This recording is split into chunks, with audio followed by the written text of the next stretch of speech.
এ মা তোমার গর্বে তাই গো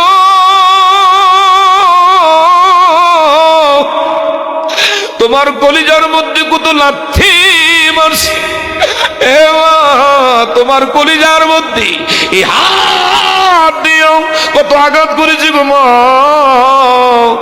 তুমি গর্ভধারিণী মা, জনম দুঃখিনী মা, তুমি আগে আমাদের লেগে দোয়া কইরা দাও।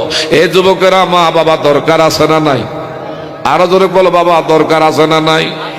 এখন তো বউ পাইলি অনেক যুবকরা আছে মা রে মা মনে করে না, বিয়া কইরা লাইলে বাবা রে বাবা মনে করো না। তোমার মতন নিমো খারাপ। কলা গাছ লাগাইলো কে আর কলা খায় কে? যেই বাবা দেহের রক্তরে পানি করলো এই বাবারে তুমি খবর নেও না। অথচ বন্ধু বান্ধবের পিছনে মাসে মাসে হাজার হাজার টাকা ব্যয় করতে রাজি। শ্বশুর বাড়িতে গেলে 2 হাত বইরা বইরা শপিং ব্যাগ দিয়া এইভাবে কত কিছু নেয়, কিন্তু কেমন মাগমাইয়া কনকনে হার কাঁপানো শীত চইলা যায়।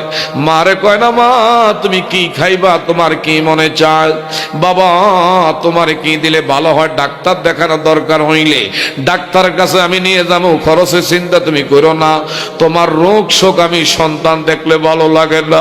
ছোট্টকালে তোমার আমার একটু পাতলা পায়খানা হয়েছে বাবা,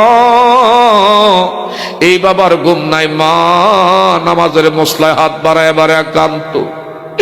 তোমার আমার একটু ঠান্ডা লাগছে, এই মা দুঃখিনী মালিকের দুর্বরী হাত বাড়ায় বাড়ায় বলছে আল্লাহ আমার বাচ্চাদন রে তুমি রোগ থেকে মুক্তি করে দাও। আমার বাচ্চা যদি কষ্ট পায় আমি মার শান্তি লাগে না।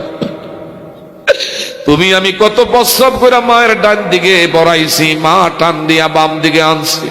প্রস্রাব করে বাবা মায়ের বাম সাইডটা বড়াইলাম, মা টান দিয়া ডাইনের থেকে বামে, বামের থেকে এইভাবে ডাইনে, তারপরে বুকটার মধ্যে জায়গা কইরা দিছে।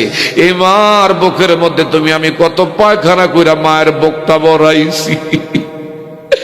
এ বাবা যুবকেরা তোমাদের হাতে দূরে বইলা নাই এমন মা বাবা যাদের দুনিয়া ছেড়ে বাবা। আমার নবীজি বলছে তোমার দুনিয়া থাকতে 2টা জান্নাতের দরওয়াজা খোলা আছে। যদি জান্নাতে যেতে চাও তোমার মা বাবার সুদোয়া নেক দোয়া কামাই কইরা যাও। মা বাবার বলে দুঃখের দাগ লাগাইয়া, কষ্টের দাগ লাগাইয়া হজে বাইতুল্লাহ করে যাবি, আল্লাহর ঘরে বাইতুল্লাহ ধরে কান্দন যাইব, নবীর রওজা একবার না 1000 বার যাও যাইব। মার মনে দুঃখের দাগ লাগাইলে আমার আল্লাহ তোমারে মাপ দিবে না। কথা বলেন ঠিক না ব্যাঠি?